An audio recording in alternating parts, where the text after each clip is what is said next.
Hello and welcome back to Johnnie Bennie Campus News, your go-to channel for updates on campus life and events. I'm Ben Bugby. And I'm Daisha Gray. This week we will take a look at a clip from our interview with Brianne Hearn, who is one of the owners of the new house food hall that will include a cafe and 3 restaurants in the building, right near our campuses. We also will take a look at this weekend's weather and what's going on in CSB SJU sports. Our producers had a great time filming on site this week. That they did, Daisha. And with that, they were able to see the progress of this new establishment. They were also able to sit down with Brianne on camera to talk about what inspired her to get into this project, how she wants the food hall to impact students and residents, some details about the opening, and much, much more. Let's take a look at the clip. My name is Brianne Hearn, and I'm one of the 2 owners of the House Food and Tap, which is a small food hall right downtown in the heart of Joetown. And our concept is that we believe we are better together, and we have 5 businesses under one roof, 4 restaurants, and a 30-tap self-pour wall included. So we had some ideas that we were throwing around in our head about what might be a good fit here, but ultimately I'm an educator by trade, so I wanted to get feedback. It was important, you know, one of our Benedictine values is stewardship, and we took that very literally and reached out to the community. Put up a billboard on the lot for several months, and it basically is a QR code, and people could scan it and answer 2 pretty simple questions. What do you love about St. Joe? And what can we put here that would make it even better? The focus from the beginning has been our catchphrase of better together. I think we believe that our community is better together, and we knew we wanted a place that would bring community together. So this idea for us kind of ticked a lot of boxes and helped us to feel like we were responsive to the community. Starting from left to right, our first vendor is Eminent Coffee with Josh Cater, who is a roaster by trade. He's just got this really cool story, and if you haven't read it, I encourage you to get on his website or go on our website to understand what he's bringing to the table. But he is doing coffee. He'll be partnering with Aaron Lucas from Flour and Flour Bakery to sell pastries as well, so you can enjoy a coffee and a pastry. Our next vendor is Esera Tuaolo, who is a former NFL football player. He was a finalist on season 13 of The Voice, and happens to also be an executive chef. So, I mean, talent abound, right? And he is originally from Hawaii and is bringing some Polynesian and Hawaiian food in 98 Hawaiian. That was his NFL football number. Next, we have Joetown Smash Burger, which if anybody has not heard of Mateo Macby and Aaron Lucas, I think you got to get out into the town because they run Crew and Flour. Their smash burgers on their restaurant menu at Crew are just a massive hit, so they're bringing those over here. So they'll do smash burgers, fries, and some great milkshakes. And then finally, we have a really fun group coming up, and this is their first restaurant they've owned with Birdie's Pizza and Garden Bar. And Birdie's is going to offer amazing brick oven pizza and a garden bar with some salad options of that as well. And there's a really fun story. Their restaurant is named after their youngest, Gia, whose nickname is Birdie. I think this would be a phenomenal place, not just because we're all here and we think it's great, but because it's very close to campus. You've got 5 businesses under this one roof, and so everybody is hiring. I'd say every one of our teams have hired students already, and we're super excited to be able to bridge with that. I see the power in the student body at St. Ben's and St. John's, and one thing I felt was missing in my experience as a Benny years ago was a connection to community. I think it only helps us to create a sense of how you can have agency within your community, even if you're just here for 4 years. My ideal would be that we might inspire somebody to make this their home, because it really is a great community. So we are hiring still. There are positions available in most of the restaurant spaces, and anybody that's interested can apply online. You know, I think remember that anything is really possible. I think I really struggled to understand whether I'd have the skill or the talent or the the smarts even to open a business. I was very comfortable in education for so many years, and I felt really confident about this. And I think this has been the most vulnerable and least confident I've felt about anything in years. And really my advice would be just know that there are so many brilliant people out there who want to help and are willing to support you. There's no way we could have done this without the 4 amazing teams that are behind me right now. They all bring just something really unique and special to this. And it's been awesome to open up and be able to let them support us through the process and help us learn. But I think if you have an idea and you want to try it, there are people out there that will help and support you learning through it. And you don't need to have the answers to go into something like this. The hope is within the next 2 weeks. So our hope is the week of March 10th that we are open to the public. What a great experience to see the house and to talk to Brianne. We are super excited for the opening and for what this establishment will bring to St. Joseph and CSB and SJU. There is no question, Daisha, that this is going to be an exciting new opportunity for St. Joe in general.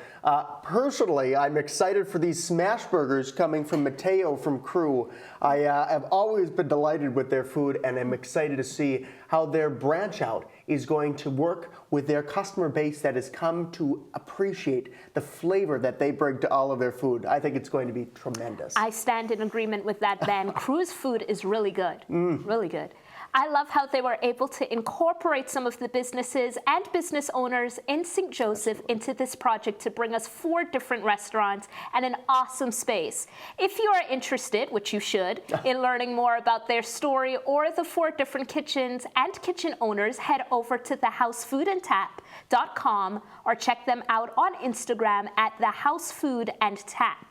We are excited to release a full version of the interview on our JBN YouTube, so make sure to check out YouTube for the full interview. Next, we're going to move on and take a look at this weekend's weather report. This week, we're excited to see Landon Monio back in the studio doing weather for us this week. We also want to highlight that it was our typical weather reporter's 21st birthday. With that being said, we send it over to you, Landon, for the weekend weather report. Hello and welcome back to the Johnnie Bennie Media Weekend Weather Report. I'm Landon Monio, your weather reporter. It's good to be back in the studio doing weather again. We're looking forward to some warmer weather this weekend in St. Joseph and Collegeville. Let's start out by looking at Friday. Today, we will have a high of 41 degrees and skies will be sunny and partly cloudy. Winds will be from the northwest at 5 to 10 miles per hour. Later tonight, the low will be 26 degrees with southwest winds at 5 to 10 miles per hour, as well as partially cloudy skies. Saturday morning looks cloudy with a high of 48 degrees. The sun will come out later in the afternoon. Winds will be from the west at 10 to 20 miles per hour. Looking at Saturday night, the low will be 29 degrees and partially cloudy. Finally, on Sunday, we will have partly cloudy skies throughout the day. The high will be around 57 degrees and the low on Sunday night will be 31 degrees. Throughout the day, there will also be winds from the southwest at 10 to 20 miles per hour. The night brings clear skies with wind speeds at 5 to 10 miles per hour, also from the southwest. Looks like it will be warmer than usual for us this weekend, so make sure to get outside. Thanks for tuning in to this weekend's weather report. We'll see you next time. Back to you, Ben and Daisha. Thank you, Landon, for giving us another weekend weather report. We are looking forward to some warm weather by the end of the weekend. Indeed, we are. With that, we're going to be moving over to Chloe and Olivia to get a sports rundown. It sounds like there's some awesome news this week with some amazing accomplishments from both the CSB track and field competitors and with the SJU basketball winning team. I believe they won the MIAC championships. My goodness. Well, more to come. Over to you, Chloe. Thanks, Ben and Daisha, and welcome back to Sports Roundup with Chloe and Olivia. This week, we're going to start off with a big congratulations to St. John's men's basketball. They traveled to Chicago earlier this week to settle in before their game versus University of Chicago. They play tonight, Friday, March 7th at 6:30 p.m. in the first round of the 2025 Division III Men's Basketball Championship. The team secured a solid win against Carleton last Saturday, 74-59. As a result, they are entering the NCAA tournament and they're ranked 7th in D3 hoops. They climbed 3 spots to the top 25 poll of the regular season. If the Johnnies can win on Friday, tonight, they will play Saturday night for a chance to advance to the Sweet 16. We would also like to highlight the recipient of the 2024-2025 MIAC Offensive Player of the Year Award, senior Ryan Thiessen. Thiessen is now a 3-time All-MIAC honoree. This season, he led the Johnnies in minutes, scoring, and was second in rebounding, assists, and steals in conference play.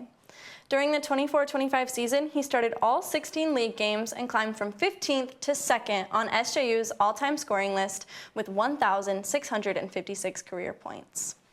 So good luck to Johnnie basketball this weekend. Everyone in Collegeville and St. Joseph is rooting for you guys. Yes, switching gears, both CSB and SJU track are headed to Waverly, Iowa for a meet against the Wartburg Knights. Last week, St. John's Track and Field finished 3rd out of 11 teams in the 2025 MIAC Indoor Championships. A variety of Johnnies finished with impressive scores, including junior Owen Montreal and in the 600 meters and Nick St. Peter in the 1,000 meters, and a great score in the 4x200 meter relay. St. Ben's Track and Field also had some impressive performances from athletes Justice Florin and Sabria Fark-Harrison. Florin was named MIAC Athlete of the Week at the MIAC Indoor Championships in Collegeville last week. Fark-Harrison won a title in the triple jump with a career best of 11.4 meters. This jump captured the MIAC triple jump title and the 3rd best performance in school history. SJU baseball opened their 2025 season with a sweep of Luther College 3-2 and 4-2 last Sunday in Becker Park in Collegeville. Benny Lacrosse also had a strong start to their season on February 23rd, winning 17-4 over Edgewood College. They play their 2nd game of the season this Sunday, March 9th, versus the University of Chicago in Chicago. That's all we have for you guys this week, so back to you, Ben and Daisha. Thank you to Chloe and Olivia for giving us an update on sports. As always, it is tremendous to see what our athletes are doing, and we wish them the best of luck. Keep up the great work. A great opportunity for CSB SJU students we would like to highlight again this week. We encourage you to look at applying for the Student-Driven Summer Research Program. The Office of Undergraduate Research and Scholars is pleased to offer full or part-time summer research fellowships to rising juniors or seniors who are highly motivated and have an original research or project. All majors are welcome to apply. And with that, apply at csbsju.edu's website. Applications are due today, Friday, March 7th. We are excited for some featured segments coming up for JB Media, so make sure to stay tuned over the course of the next few weeks. With that, we wrap up another episode of Campus News. Of course, your ongoing support is crucial, so make sure to let your friends know where they can stay up to date with the latest on Johnnie Bennie Campus News. Also, be sure to check out our Instagram at CSBSJU_JB Media for short clips and featured segments, as well as some behind-the-scenes photos. We appreciate your viewership. Join us again next week for the latest in campus updates, sports updates, noteworthy news, and upcoming events. We all hope you've had a wonderful weekend. And as always, I'm Ben Bugby. And I'm Taisha Gray. We'll see you next time.